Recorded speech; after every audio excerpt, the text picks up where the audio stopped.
All right, everyone, I'm back. I'm Minister James Moss, and we're here with continuing education. In this lesson today, in this video, we're in the book of Luke, and we're in chapter 15. We're going to cover verses 8 through 10. All right, and this is entitled, Jesus Tells the Parable of the Lost Coin. All right, so let's just jump into it. It's going to be a really short video, okay? So, and I'll try not to, bug you with my own personal introspect here, okay, if possible. All right. In this parable, Jesus portrays God's love for someone who falls into a life of sin. They are lost, disconnected from their true owner, God himself. But their owner doesn't give up on people.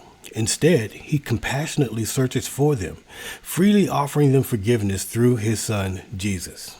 All right. So here we go. I want to make sure we don't go past verse 10, because that could be easily done when I get to reading. Oh, man. All right, so here we go. Either what woman having 10 pieces of silver, if she loses one piece, doth not light a candle and sweep the house and seek diligently till she find it? And when she hath found it, she calleth her friends and her neighbors together, saying, Rejoice with me, for I have found the piece which I had lost. Likewise, I say unto you, there is joy in the presence of the angels of God over one sinner that repenteth. All right. And we see that kind of follows the same pattern as the lost sheep. Okay, so here we go. Verses 8 and 9. Palestinian women would often receive 10 silver coins as a wedding gift.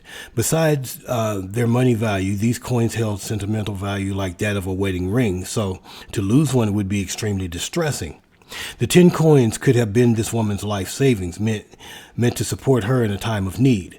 Upon discovering that one of the coins was missing, the woman would light a lamp in order to see in the dark corners and sweep every part of the dirt-packed floor in the hope of finding it.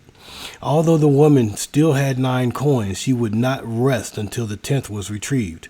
Her search was rewarded.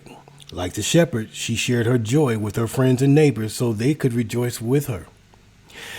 Verse 10, just as a shepherd would rejoice over finding a lost sheep, and a woman would rejoice at finding her lost coin, so all heaven rejoices over a repentant sinner.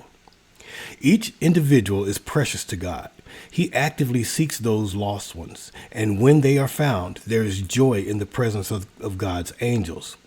Through these two parables, Jesus was explaining to his detractors that while they were not pleased with him, God was pleased that Jesus was seeking the new or the lost souls and bringing them to the good news of the kingdom. All right, and introducing them to the news of the good news of the kingdom.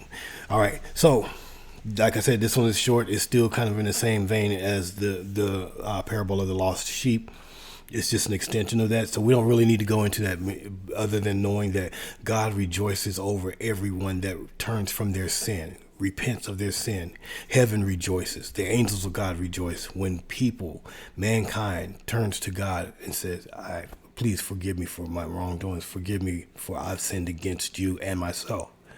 All right. So until next time, God bless you. God keep you. And remember to keep studying always.